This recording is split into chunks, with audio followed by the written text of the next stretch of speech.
So, we're going to talk about the radical rebirth that many of you are going through right now, the unorthodox rebirth that you are going through, the unconventional rebirthing of you as an individual and of the reality and the life that you are living in. Many of you are going through what is going to cause many people to have to look again. Okay, they're going to have to look again at you because they thought they knew you, they thought they had you pinned down, they thought they understood what you were capable of and what you weren't capable of, right? They thought that they had you figured out, but they're going to have to look again, all right? And they're going to have to investigate the nature of who you are again. They're going to have to adjust themselves to the new you, all right? Many of you actually need to do a reintroduction of yourself to many people around you, whether it be on your job, in your family. It could be people you grew up with since you was knee-high to a duck's butt. It doesn't matter how long you have known them. This new version that the mother is birthing out of you right now is going to need a reintroduction. Because most of the people around you are going to think that you're just the same old you. You have the same old attitude problems. You have the same old over niceness. You are the same old doormat. You are the same more punching bag for them to bully upon. They think that you are the same woman. And the mother is saying, not only are you not the same, but you will never be that woman again, because you are experiencing a live and in color radical rebirth. Okay, now because we are experiencing this rebirth, okay, and I'm a part of the collective, and so I take this message very personally, as I do all of my messages. Okay, as we are experiencing this rebirth, there's going to be a couple things we're going to have to manage, all right, within ourselves. And what we have to understand is that this rebirth, this being born again, is going to require that we learn how to take a chance on the things that we want to produce and bring forth in our life. Not because we just have to take a risk. See, this is really not a risk, is what I'm hearing her say. It's really not a risk. You know, we have to redefine some things, and sometimes using certain terminology like take a chance or take a risk. We have to make sure that those terminologies actually apply to what we're getting ready to walk into. This is not a risk, because there is absolutely no chance that you are going to fail. All right. I'm going to say that again. I'm going to say that one more time, because that blessed my little soul. There is absolutely no chance in heaven or hell that you are going to fail at the thing that you are being born into, the person you are being rebirthed into. You cannot fail. And whatever that rebirthing is going to subsequently birth in your life, whether it be a new business or a new idea, a new relationship, a promotion on your job, a new husband, a new wife, a new child, a new whatever is coming forth from you after you have gone through the fullness of your rebirthing, there is no chance that you are going to fail. And because of that, the mother is commanding you and demanding for you to be fearless and take the chance. Okay? Take the chance. Because with a new you comes a new way of thinking, comes a new way of seeing your life. With a new you comes a new way of moving, a new way of being. There are old ideas that you're going to realize do not actually fit your destiny. There are things you have your hands in that the old you would have thought that this was a brilliant idea, but the new you has a clearer view of the bigger picture, and you realize that may be a good idea, but that may be an idea for somebody else to do, because I feel myself being pulled another direction. See, that new direction that you're being pulled in is a result of the new you. That new idea that is different than the old one. You may not even have any experience in the new idea. You may have no experience at being this version of yourself. And the truth of the matter is you don't. But this is where she's calling for us to enjoy the journey and to celebrate the journey. Right? But this new perspective on your life is going to bring to your imagination a refreshing and a freshness to the thoughts of what is possible to you. It may be going back to school to finish that degree, or to switch what you're getting a degree in.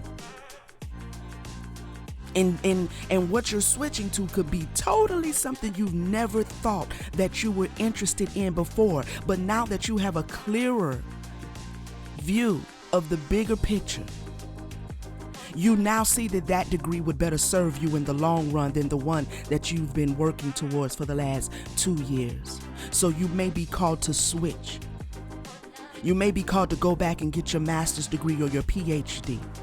It may serve the bigger picture. The mother is saying take the chance, because there is no chance that you are going to fail. You're not going to fail. Not when you are allowing this rebirthing to take place. Okay? Secondly, she is asking us to open up our hearts. Now, if you anything like me and you've gone through it, and I know you have, because to even get to the point of a rebirth or to be born again, things have to die. Right? And the death process can be challenging. And sometimes when we are in the throes of a death process, we do the most natural thing, which is to shut off our hearts. And that is not a bad thing to do, particularly when the heart needs to heal. Sometimes we have to make the conscious decision from our heart space to not continue to just bleed all over people, because our hearts are broken. And so we walk around with a bleeding heart, and we bleed on people who don't deserve to be bled upon. They didn't do it. They didn't drive that knife into your back and pierce your heart. They weren't the one that committed the offense. And so sometimes when we are healing, to heal, we have to bandage up, close up, stitch up, board up the heart space for a season, right? But with this radical rebirth, you're going to be asked or required to open up your heart, the healed version of your heart. Understand something, you are wiser now. Your intuition is on point. Your spirit guides and spirit team is on point. You have learned how not to ignore the nudges, to ignore the guidance that they give. So you don't have to be paranoid as you move forth as the new you, because the new you is locked and loaded with everything that it needs to make sure that she is going the right way. She is dealing with the right people. She is not a doormat. She is not committing the same patterns of bad habit and keeping herself around people who do not mean her well. The new you is coming out of this hermit mode But while in hermit mode, you've learned yourself. You've learned when your intuition is starting to resonate and is showing up in certain areas of your body. You've learned how to be sensitive to the signs and the synchronicities. You've learned. So you don't have to continue boarding up the heart center, because from the heart flows the issues of life, the blessings and the curses. And so because we're moving into a season where we're birthing things, it is from the heart that we give birth to our purpose and our destiny. It is from our passions, from our heart chakra, that we give birth to the greatness that is on the inside of us.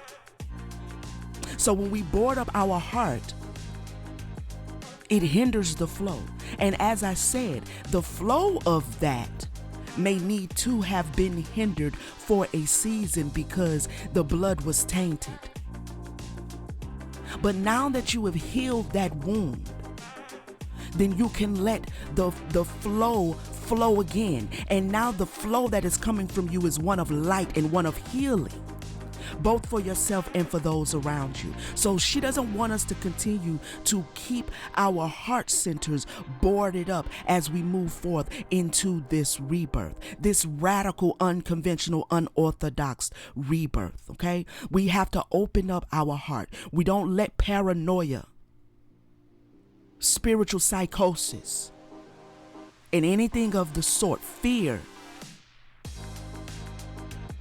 have rule over us as we move forward as healed versions of ourselves, ascended versions of ourselves, higher vibrational versions of ourselves. We need to understand that we've done the work. We've done the work. We've made the sacrifice. We've bared our cross, so to speak.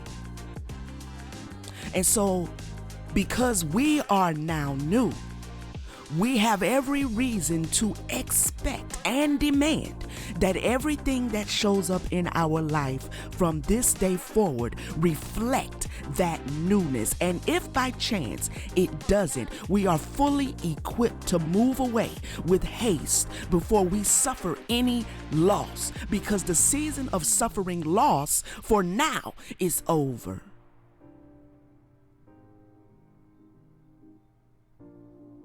You understand?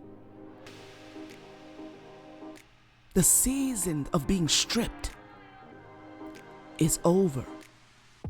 You are now being clothed with new garments, with a new crown. Okay? So opening up your heart allows the spirit of your passions to flow freely into your life and manifest tangibly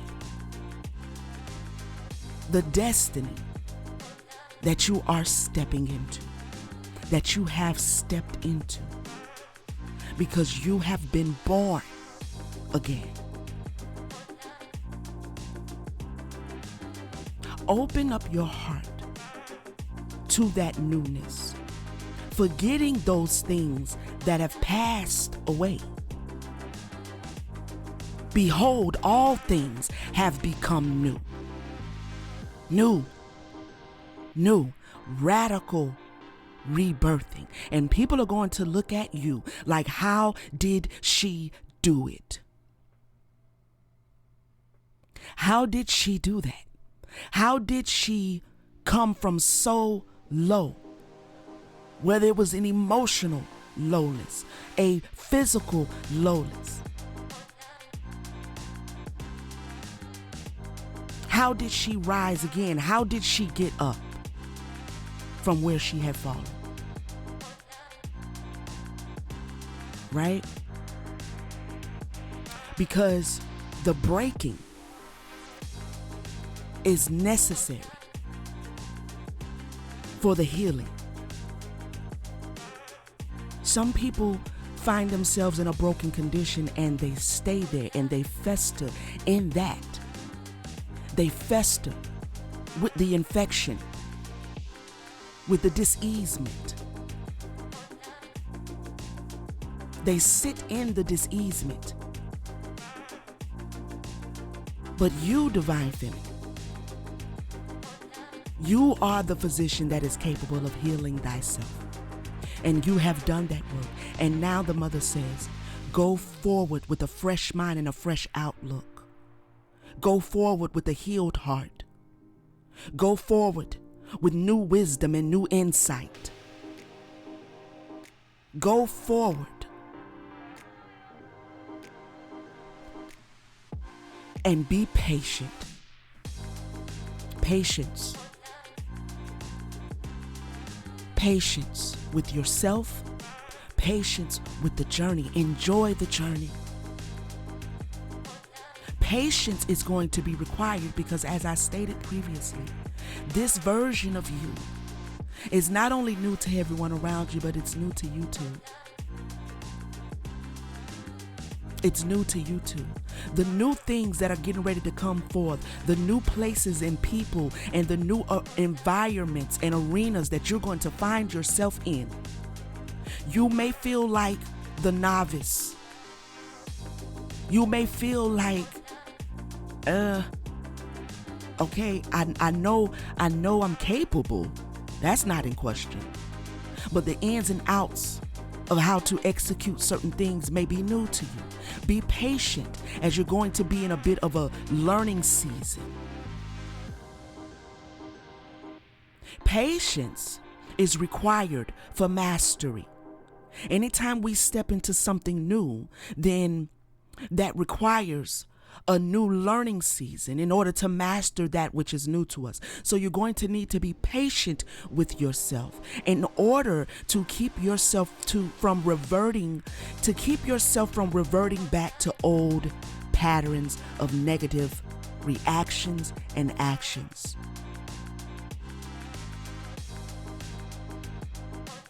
Because when we revert back to old patterns, whether that pattern be laziness, whether that be a pattern of doubt and fear, whether that be a pattern of procrastination, whether that be a pattern of settling for mediocrity, whatever the pattern is, we become a self-enabler. We allow negativity and the negativity of the old us to seep back in, and that seeping of the old negativity begins to enable us. It hinders us from being able to continue to move forward in the new version of ourselves that we have already become. So this requires a little bit of intentionally sitting down with yourself and pinpointing ideas, decisions, relationships, new ventures, old ventures, that again, now that you have a clearer view of the bigger picture, you can now see that was a good idea, that was cool, but I don't know, that doesn't feel like that fits now, because see, now I see exactly where my destiny is. I see exactly where my purpose is. I see exactly where I need to put my hands to the plow, and that was a good idea, and it served me for a while. Gratitude, solar spirit. But now I see that's like a sore thumb sticking out, because I have a much bigger view of the bigger picture. I see where procrastination is really a result and a consequence of fear. I see that I'm not fearing my failure, I'm fearing my success. I see.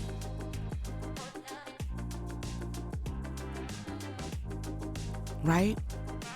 I see where laziness, complacency is hindering me from taking action. I see where I need to actually plan out my day, plan out my week. What do I want to accomplish today? Get it done, check it off. I can see that without a strategy, I'm hitting and missing. I'm getting some things done, but not enough. I'm not moving fast enough. I'm not moving with enough reverence. I can give a little more to myself. I can give a little more to my destiny. I see where I am self-enabling. I'm spending too much time frolicking around with the homegirls. I need to maybe say I holler at them on the weekend. Because through the week, I'm doing what I gotta do to get me towards my destiny. But don't, I'm gonna holler at you on Saturday. I'll holler at you on Saturday. Because we all need those rest periods, right? But we have to look at where we are overindulging in something that is actually enabling the vision from coming to pass. Enabling us from being able to produce what it is our imagination has full power to manifest. We have to look at the patterns of negativity swirling around and eliminate, because you have been reborn, and with that rebirthing, with that new you, is going to require new habits and new patterns to support the positivity that you're getting ready to step in. New rituals are going to be required. New conditioning is going to be required. New discipline, right? So the mother is wanting us to really sit with ourselves and understand that this is a fresh, new thing that she is doing with us both individually and collectively. So individually and collectively, it's going to require a new response. You can't respond to the new paradigm the way you responded to the old.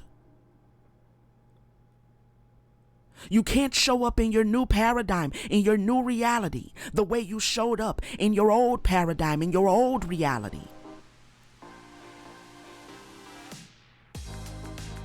This is what the scripture talks about when it says to put on the mind of Christ. Put on the new mind.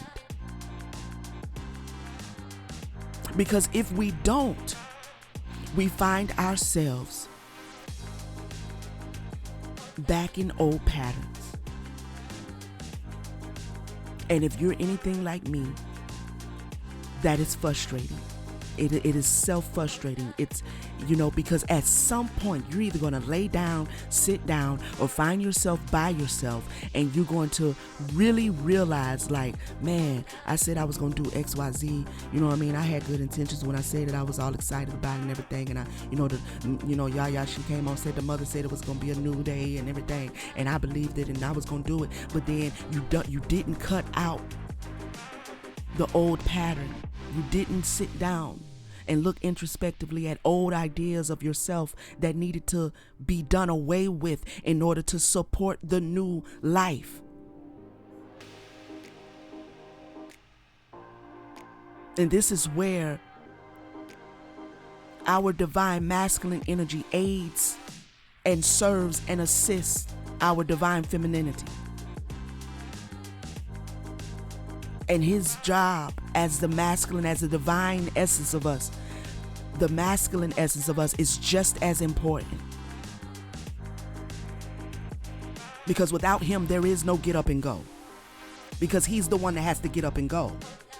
And what is the divine masculine when you're talking about a female divine feminine? The physical body. The physical body. The logic, rationale, and intellectual aspects of you is your divine masculine,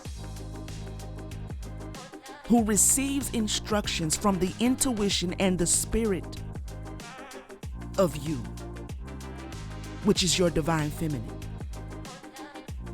She gives him instructions. She speaks to the physical mind and tells the mind, this is what your destiny looks like. Now you as the physical have to get up and go after it.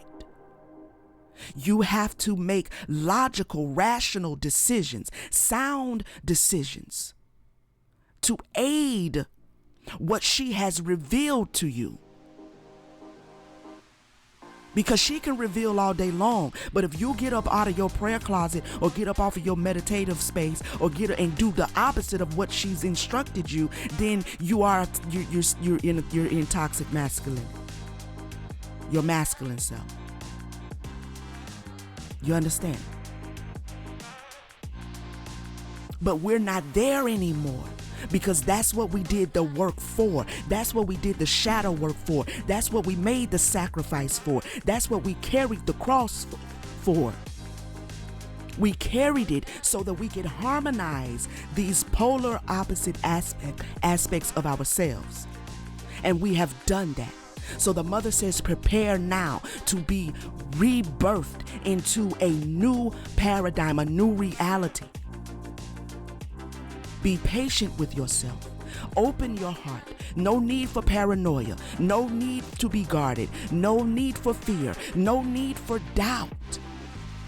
You are in a safe space.